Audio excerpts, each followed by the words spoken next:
So ritual monsters have historically been one of the harder deck types to play in Yu-Gi-Oh! Needing a ritual monster in your hand and the specific ritual spell card to summon it made them really inconsistent. And that's before you get into the huge resource commitment of needing monsters to tribute.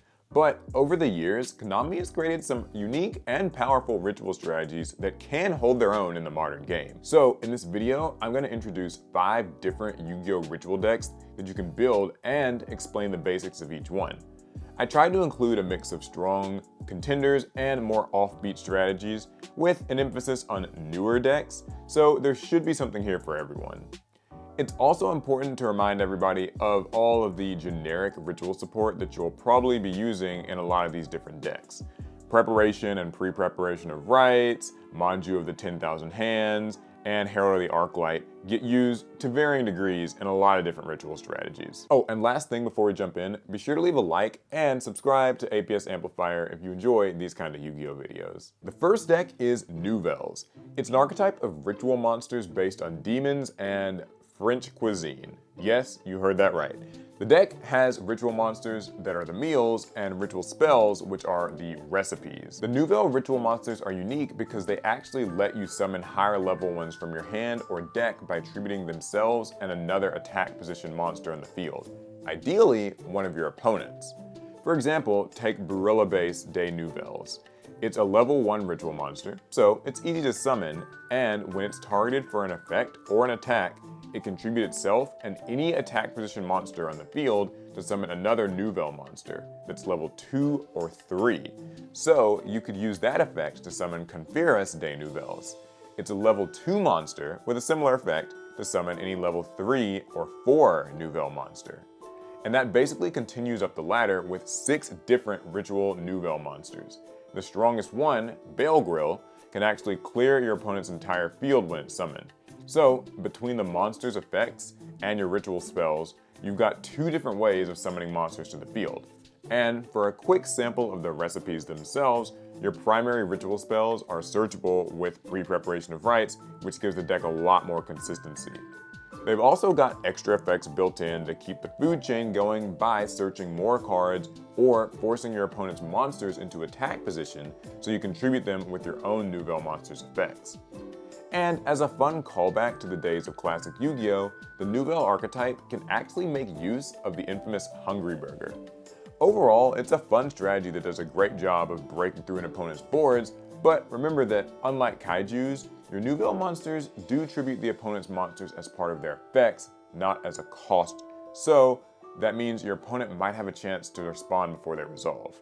The next deck is Libramancers. It's an archetype about comic book characters that come to life.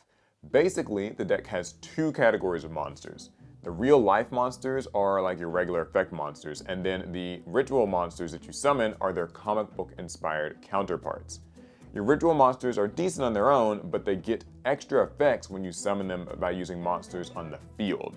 Conveniently, the regular monsters can just special summon themselves from your hand by revealing a ritual monster that's in your hand. So Libramancer Geek Boy and Fire search Libramancer spells and monsters from your deck respectively. Magic Girl has a quick effect to ritual summon during the opponent's turn, and Agent lets you get Libramancer cards from the graveyard. As for the rituals themselves, Firestarter can gain destruction removal and get stronger over time. Fire Burst can't be destroyed in battle, it can attack twice, and it inflicts double battle damage. Mystic Girl protects your ritual monsters from targeting, and it can negate an opponent's monster's effect. And then finally, Doom Broker can attack directly, and then it gets to shuffle an opponent's monster back into the deck. But more importantly, it can set one of your Libramancer traps directly from the deck. And it's got plenty of useful spells to provide resources and consistency, plus their traps disrupt opponents' plays, and it can even take their monsters.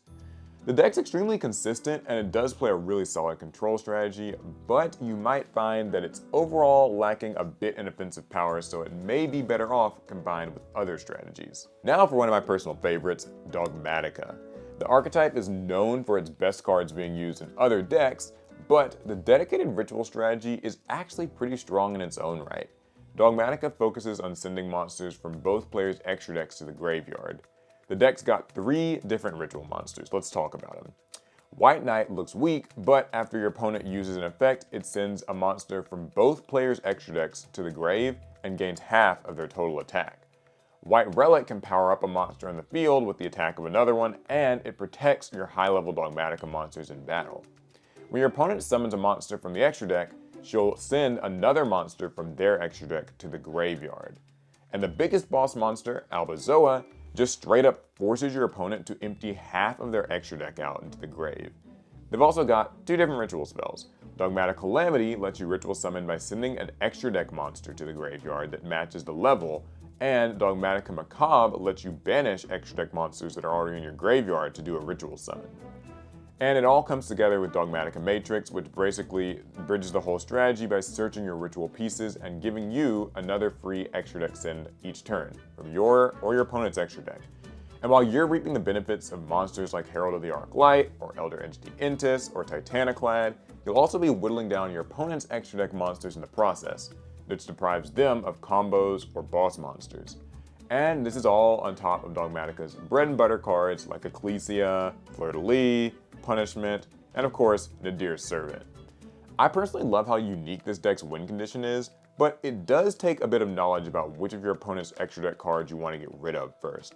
That, and you might actually end up helping them out if they're using ones with graveyard effects too, so be careful. Alright, next up is Drytron. This deck actually had its heyday in competitive Yu-Gi-Oh! Not too long ago, and it's still not too shabby either. The Drytron monsters are all level 1 light machines that are named after constellation stars, and their themed ritual spell card, Medianus Drytron, has a unique method of ritual summoning monsters by meeting a target attack point value instead of a target level.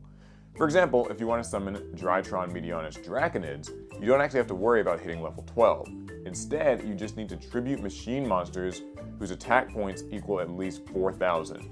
And as it happens, each of the Drytron monsters has 2,000 attack, so it's even easier. The individual Drytrons themselves can all be special summoned from your hand or graveyard just by tributing any other Drytron monster or ritual monster from your hand or field. It's a lot of words to basically just say it's very easy to keep your Drytron monsters in rotation, and when they do, they'll also search for more ritual monsters and more ritual spells. Drytron Fafnir and Drytron Nova both act as the deck's starter cards, and then you add in the fact that this deck can synergize really well with related ritual themes like the Heralds and the Cyber Angel archetypes, and it's really easy to see why it was such a powerful meta threat. Ironically, the deck isn't even actually known for making its own themed ritual boss monsters very often, but they're pretty strong in their own right. I would say that Drytron is definitely the ritual deck to play if you want a more fast-paced combo style take on the mechanic. And the last deck is Gishki, a much older ritual archetype of water monsters. They're infamous for having a fairly niche FTK, but thanks to newer support, the deck can actually function as a pretty reliable ritual beatdown strategy. Small Gishki monsters like Gishki Abyss, Shadow, and Vision all help gather your ritual resources from the deck. The latter two can also count as the full tribute for any water ritual monster, so it's pretty handy for keeping card advantage. And they're joined by Gishki Grimness, which straight up summons another Gishki monster from the deck and shares that full tribute ability. The different Evagishki ritual monsters are summoned using the Gishki Mirror cards. Most recently, that's Gishki Necro Mirror, which even lets you tribute an opponent's monster as part of the summon. Now, while there are several different Gishki ritual monsters, the one that you'll be summoning the most is probably Evagishki Neramanus. It lets you special summon another water monster from the grave, it can't be destroyed by extra deck monsters in battle, and most importantly, it can negate an opponent's monster effect by returning itself or another Gishki ritual monster to the hand, and then it shuffles that negated monster back into the deck. And I should mention, Gishki combines really well with other water strategies, plus it can synergize with the level 2 based archetype Sprites. Now for a quick few honorable mentions. I say each of these three can be used on their own, but also they work really better as supplements to other ritual strats. So, Cyber Angels are a set of fairy ritual monsters that get different effects whenever they're tributed. In particular, Cyber Angel Ben 10 lets you search your deck for any fairy monster, even another copy of itself. Incantations support ritual strategies by basically just summoning themselves and another monster straight from the deck to provide you with easy level matching tribute fodder for your ritual summons. And finally, there's Megaliths, a group of rock-type ritual monsters. They're unique in that the monsters themselves do most of the ritual summoning with their own effects. They even have a way to ritual summon monsters straight from the deck. So there you have it. Some different Yu-Gi-Oh decks worth trying out if you're feeling like playing the ritual mechanic. Hopefully this was a helpful primer for some of the players out there who want to try it out, and let me know if there are any other ritual decks that I missed down in the comments. And be sure to subscribe to APS Amplifier and our main channel, Team APS, for even more Yu-Gi-Oh content. If you want suggestions for fusion-based decks, you can click to watch that video right here.